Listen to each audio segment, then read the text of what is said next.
Sir आज जो है आपके द्वारा एक शिविर लगाया गया, स्वास्थ्य शिविर, क्या कहेगा सर? देखिए, ये स्वास्थ्य शिविर अपने आप में बक्सर के लिए अनोखा था, अपने शहर के लिए, क्योंकि इसमें बहुत सारे सुपर स्पेशलिटी के डॉक्टर्स थे और गायनेकोलॉजी में भी एडवांस गायनेकोलॉजिस्ट थी।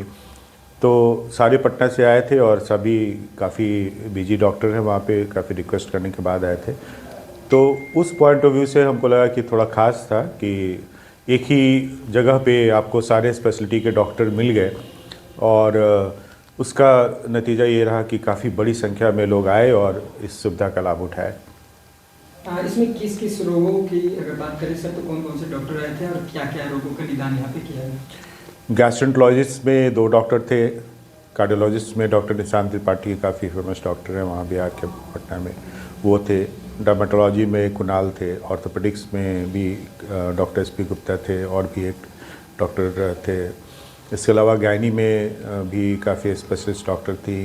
कैंसर में डॉक्टर विनीता त्रिवेदी जो महावीर कैंसर में वहाँ के एसोसिएट डायरेक्टर है और हेड ऑफ डिपार्टमेंट है, वो थी। सर्जरी में 2-3 डॉक्टर तो अपोलो के डॉक्टर थे, डॉक्टर अभय, एक डॉक्टर संजीव है जीआई सर्जन, वो थे। पीडियाट्रिक्स में डॉक्टर शशांक शेखर एम्स में पहले थे, वो भी आए थे। तो इस तरह से गैस्ट्रो में जो डॉक्टर श्रीकांत थे वो भी SCPGI से आए हैं। PGI से जो पैथोलॉजिस्ट थे वो PGI चंडीगढ़ के। इस तरह से काफ़ी अच्छे और सारे स्पेशलिटी का ऑलमोस्ट कवर करते हुए, डर्मेटोलॉजी वगैरह आप देखते होंगे बहुत बार डॉक्टर्स नहीं रहते हैं, लेकिन वो सारे डॉक्टर्स आए थे और इतनी बड़ी संख्या थी मरीजों की कि लास्ट में मतलब सब परेशान हो गए कि कैसे मैनेज करना है, लेकिन इतनी अच्छी व्यवस्था थी कि सब कुछ मैनेज हो गया। कहीं ना कहीं एक बात देखा जा रहा है बक्सर जिले में कि मरीजों की संख्या इतनी ज़्यादा हो जा रहा है, क्योंकि जब बक्सर में सदर अस्पताल है और सदर अस्पताल में क्या लगता है सर उस तरीके का व्यवस्था नहीं मिल पा रहा है कि मरीजों का संख्या इतना। हाँ, ये सवाल मुझे पहले मिला था, लेकिन मैं वहाँ पे ये सवाल को टाल गया था क्योंकि थोड़ा बोलने से पॉलिटिकल लगेगा, क्योंकि मैं भाजपा से जुड़ा हुआ हूँ तो मैं अवॉइड किया था। लेकिन देखिए, ये बात है कि सुपर स्पेशलिटी तो नहीं है, सदर अस्पताल जो है सुपर स्पेशलिटी हॉस्पिटल नहीं है। तो ऐसे केसेस में क्या होता है कि लोग सोचते हैं कि पटना से डॉक्टर आ रहे हैं, बिहार, पटना कैपिटल है बिहार का, तो लोगों की उम्मीदें बढ़ जाती हैं कि भाई जो डॉक्टर आए हैं वो ज़्यादा अच्छे होंगे। और उस पॉइंट ऑफ व्यू से हमको लगता है कि टर्नअप काफ़ी ज़्यादा संख्या में मरीज हुए।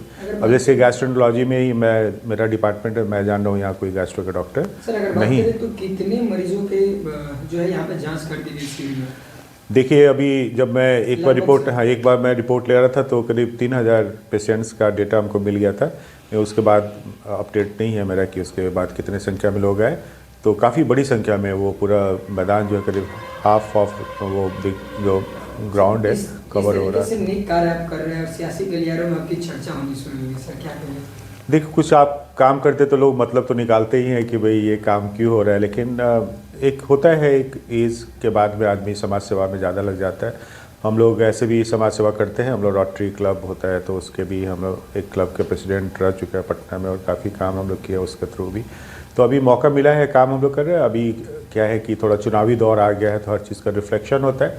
भाजपा में जुड़े हुए हैं तो एम्बिशन तो सबका रहता है कि कुछ करे, कुछ आगे बढ़े, तो वो सब बात की बातें हैं। लेकिन अभी जो हम लोग का ध्येय है कि लोगों को इसका स्वास्थ्य शिविर का बेनिफिट मिले और प्रॉपर डायरेक्शन उनको हम लोग दें कि कैसे इलाज उनका आगे का भी हो सकता है। सर समाज सेवा जिस तरीके से आप कर रहे हैं, क्या इसके पीछे चुनावी रंजिश तो नहीं? चुनाव का तो ऐसा कुछ नहीं है अभी, क्योंकि देखिए मैं भाजपा से बिलोंग करता हूँ और भाजपा में जो कैंडिडेचर है वो कोई कैंडिडेट डिसाइड नहीं करता। अभी भाजपा की आप कार्यशैली अभी हाल के चुनाव में आपने देखा होगा कि कैसी कार्यशैली है, और हमारे यहाँ जो कैंडिडेट का सिलेक्शन या जो कुछ भी होता है वो हमारे यहाँ काफ़ी सिस्टम बना हुआ उसके तहत होता है। तो ऐसा नहीं कि कैंप करने से या कुछ सोशल वर्क कर देने से ऐसा कुछ होता है। हमारे यहाँ कमिटमेंट होना चाहिए, समाज के प्रति कमिटमेंट, पार्टी के प्रति कमिटमेंट। हमारी जो फ़िलॉसफी है, हमारी पार्टी की जो रूट फ़िलॉसफीज़ है उस पर स्टिक कर रहे हैं कि नहीं, आप बहुत सारी चीज़ मायने रखते हैं और एक प्रोसेस के थ्रू ही वो सारा होता है। इसलिए मैं ऐसा नहीं बोलूँगा कि इसका ऐसा कुछ खास रिफ्लेक्शन है, लेकिन अपना कार्य है। हम लोग चिकित्सक, हमारे प्रधानमंत्री जी ने हाल के दिनों में कहा था कि आप एक राजनीतिज्ञ के अलावा अगर एक पेशेवर भी हैं तो उस पेशा को जन जन तक पहुँचाइए। और तो जैसे हम लोग डॉक्टर हैं तो अपनी सेवा जन जन तक पहुँचाने की कोशिश कर रहे हैं, और उसमें भी जैसे प्रधानमंत्री का देखिए स्वास्थ्य के प्रति नज़रिया बहुत क्लियर है। उनका कहना है कि जब तक स्वस्थ समाज नहीं होगा, समृद्ध राष्ट्र नहीं बन सकता है।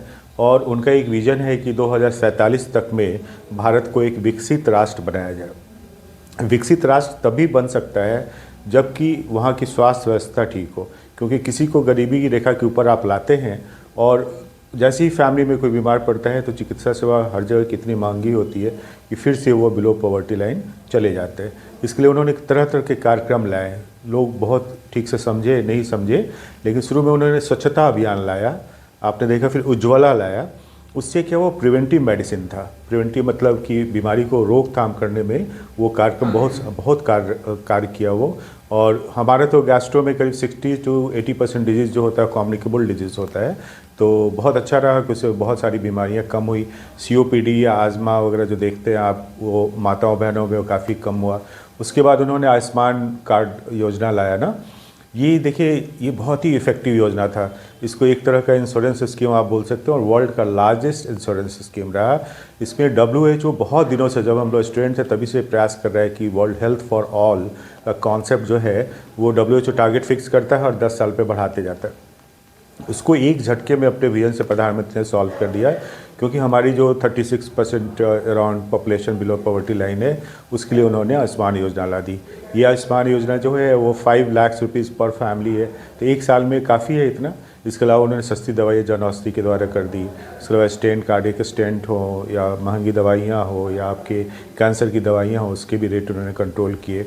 अब ये सारा हो गया। अब डॉक्टर की अवेलेबिलिटी की बात थी, उसके लिए उन्होंने MCI में परिवर्तन किया, उसको नेशनल NMC बनाया, क्योंकि वो थोड़ा जटिल था और मेडिकल कॉलेजेस खोलने में दिक्कत हो रही थी। तो अभी देखिए पहले से कितने ज़्यादा मेडिकल कॉलेज खुल गए हैं। और डेटा वाइज मैं आपको बताऊँ तो 117% करीब आपका MBBS के सीट्स बढ़ गए हैं। उसी तरह 100 से ज़्यादा प्रतिशत आपके PG के सीट्स बढ़ गए हैं। तो ये सारे डॉक्टर जब आप आएंगे तो आपका जो हेल्थ फॉर ऑल का जो सपना है वो पूरा होगा। WHO का जो स्टैंडर्ड है कि 1000 पॉपुलेशन पे एक डॉक्टर होना चाहिए, तो वो चीज़ को पूरा कर पाएंगे। तो आप देखिए कितना कॉम्प्रिहेंसिव उनका प्लान है। और ये प्लान इसलिए कॉम्प्रिहेंसिव उन्होंने स्वास्थ्य पर रखा है कि बिना स्वस्थ रहे, बिना समृद्धि आए, आप जो विकसित राष्ट्र का सपना हम देख रहे हैं अपने शताब्दी साल में 2047 में, वहाँ तक पहुँचना बहुत मुश्किल है। क्या परिचय होगा सर आपका? मेरा नाम डॉक्टर मनोज कुमार मिश्रा है। मैं गैस्ट्रोएंटरोलॉजिस्ट हूँ, पेट रोग विशेषज्ञ, और भाजपा में अभी मैं प्रदेश प्रवक्ता भी हूँ।